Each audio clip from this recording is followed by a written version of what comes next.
আপনারা কি জানেন, এমন একজন মানুষ ছিলেন যে সব কিছু দান করে নিঃস্ব হয়ে গিয়েছিল, তবুও ইতিহাস তাকে সবচেয়ে ধনী বলে। কি ভাবছেন, ধনী অথচ নিঃস্ব কেমনে? কারণ তার ধন ছিল আল্লাহর কাছে। তিনি ছিলেন হযরত আবু বকর রাদিয়াল্লাহু তাআলা।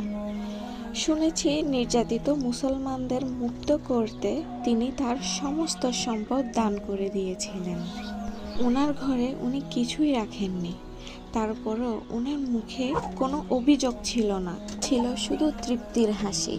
আল্লাহ সুবহানাল্লাহ তাআলা আমাদের সকল মুসলিম ভাই বোনদেরকে হযরত আবু বকর রাদিয়াল্লাহু তাআলার মতো ধৈর্য দান করুক এবং সকল কঠিন পরিস্থিতিতে সঠিক সিদ্ধান্ত নেওয়ার ক্ষমতা দান করুক। ভিডিও ভালো লাগলে অবশ্যই পাশে থাকবেন। আসসালামু আলাইকুম।